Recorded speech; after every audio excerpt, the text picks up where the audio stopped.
Sir,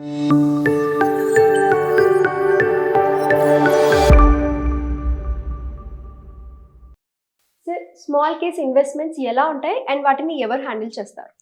ఈ small case అనేది ఏంటంటే ఈక్విటీకి సంబంధించిన ఇన్వెస్ట్మెంట్. Mm. అయితే సెబీ మనకి ఈక్విటీ అనగానే ఇండియాలో మెయిన్ బాడీ ఏంటంటే SEBI, security exchange board of India. ఒక మ్యూచువల్ ఫండ్ కావచ్చు, ఒక పిఎంఎస్ కావచ్చు, ఒక ఏఎఫ్ కావచ్చు, ఒక స్మాల్ కేస్ కావచ్చు, ఇవన్నీ కూడా వాళ్ళ కంట్రోల్లోనే ఉండే ఇన్వెస్ట్మెంట్స్. అయితే ఒక మ్యూచువల్ ఫండ్ రన్ చేయాలంటే ఒక అసెట్ మేనేజ్మెంట్ కంపెనీ ఫామ్ అవ్వాలి, ఒక ట్రస్ట్ ఫామ్ అవ్వాలి. సో వాళ్ళు ఏంటంటే ఒక అసెట్ మేనేజ్మెంట్ కంపెనీగా లైసెన్స్ తీసుకుంటారు, తీసుకొని వాళ్ళు స్టార్ట్ చేస్తారు సెబీ దగ్గర మ్యూచువల్ ఫండ్ కంపెనీ లాగా. అలాగే పిఎంఎస్ కూడా వాళ్ళే.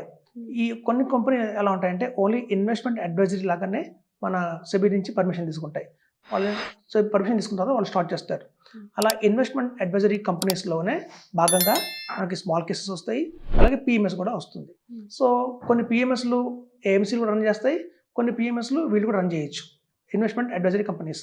సో వీళ్ళు ఎవరు అంటే యాక్చువల్గా ఎవరైతే నిప్పాన్ ఇండియాలో, లేకపోతే మన HDFC mutual funds, Nippon mutual funds, అలాగే పెరిక్ మ్యూచువల్ ఫండ్స్, ఇట్లాంటి మ్యూచువల్ ఫండ్ హౌసెస్లో ఒక సుదీర్ఘంగా 20 ఏళ్ళు ఉద్యోగం చేసి యాజ్ ఎ ఫండ్ మేనేజర్గా టాప్ పొజిషన్స్లో లైక్ సిఇఓగా పనిచేసి ఒక కొన్నాళ్ళు ఏమవుతుందంటే మనం సొంతంగా అడ్వైజర్ చేద్దాం అనుకుంటారు. ఇప్పుడు చూడండి, ప్రతి వాళ్ళు గ్రోత్ కోరుకుంటారు.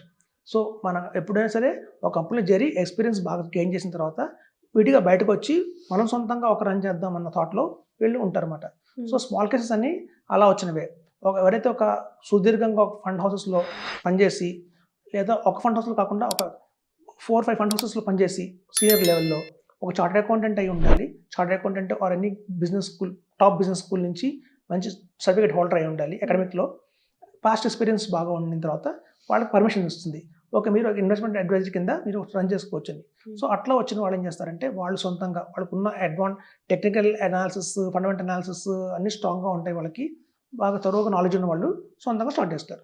సో ఇందులో ఏంటంటే మ్యూచువల్ ఫండ్స్లో ఏంటంటే డైవర్సిఫై చేయాలి. అంటే మన దగ్గర ఉన్న 1 lakh రూపీస్ కనుక 2 lakhs రూపీస్ మనం మ్యూచువల్ ఫండ్లో ఇచ్చామంటే ఆ మ్యూచువల్ ఫండ్స్లో ఉన్న 2 lakhs ఎలా చేస్తారంటే ఐటీకి కొంత, ఫార్మా కొంత, ఆటో కొంత, అట్లా మొత్తం డైవర్సిఫై చేస్తారు.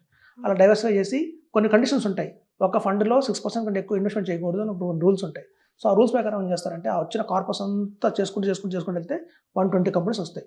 సో ఆ 120 కంపెనీస్లో ఫండ్ మేనేజర్ కూడా తెలుసు ఇందులో పనికొచ్చే 30 companies, remaining 90 companies waste companies అని ఫండ్ మేనేజర్ కూడా తెలుసు. కానీ నేనేం చేయలేదు, ఎందుకంటే రూల్స్ అలా ఉన్నాయి. సో స్మాల్ కేసులో ఏంటంటే అలాంటివి హార్డ్ రూల్స్ లేవు. మనకి ఏ నచ్చింది, ఏ ఫండ్ హౌస్ బాగుంది, ఏ స్టాక్ బాగుంది అంటే ఆ స్టాక్లో ఎక్కువ ఇన్వెస్ట్మెంట్ చేయొచ్చు, తక్కువ ఇన్వెస్ట్మెంట్ చేయొచ్చు. ఇప్పుడు చూడండి, చాలా మంది లేదు, లార్జ్ క్యాప్ కొన్ని కంపెనీస్ ఉంటాయి, మిడ్ క్యాప్ ఉంటాయి, స్మాల్ క్యాప్ ఉంటాయి. సో ఒక మంచి స్మాల్ క్యాప్ నుంచి ఒక 3 కంపెనీలు, మంచి మిడ్ క్యాప్ నుంచి ఒక 3 కంపెనీలు, లార్జ్ క్యాప్ నుంచి ఒక 5 కంపెనీస్, అట్లా వాళ్ళు పిక్ చేసుకుంటారు. సో చేసుకునేటప్పుడే వాడు చాలా పారామీటర్స్ ఆలోచిస్తారు. ఆ కంపెనీకి గ్రోత్ ఎలా ఉంటుంది, రాబోయే 3 ఏళ్ళ తర్వాత ఆ కంపెనీ ఏ పొజిషన్లో ఉంటుంది, అలా ఆలోచించుకొని అలా ఇన్వెస్ట్మెంట్ చేస్తారు. కాబట్టి రిటర్న్స్ మనకి ఎక్కువ వచ్చే అవకాశం ఉంది. సో వీటిలో కూడా ఎస్ఐపి చేయొచ్చు. స్మాల్ కేసులో కూడా కొన్ని కంపెనీస్ ఎస్ఐపి రూపంలో కూడా యాక్సెప్ట్ చేస్తున్నాయి. 25,000 రూపీస్ పర్ మంత్ కింద ఎస్ఐపి తీసుకుంటున్నారు. సో ఎప్పుడైతే మనకు చూడండి ట్రేడింగ్ చేద్దాం అనుకుంటారు, చాలా మందికి ఏంటంటే ఒక ప్యాషన్ ఉంటుంది. ఓకే, నేను కూడా ఒక ట్రేడింగ్ చేస్తాను, ఒక 2 lakhs ఇన్వెస్ట్మెంట్ చేసి ఏదో ఇంట్రాడే మనం చేద్దాము, F&O ఫ్యూచర్స్ ఆప్షన్స్ బై చేద్దాం అనుకుంటారు. అట్ ద సేమ్ టైం వాళ్ళకి అంత నాలెడ్జ్ ఉండదు.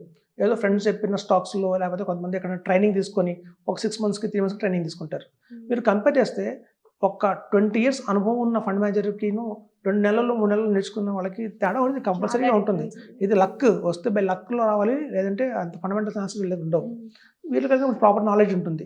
సో మనకేం చేయాలంటే మన దగ్గర ఒక 6 lakhs ఉందనుకోండి, మీరు ట్రేడింగ్ చేస్తే 3 lakhs ట్రేడింగ్ చేయండి.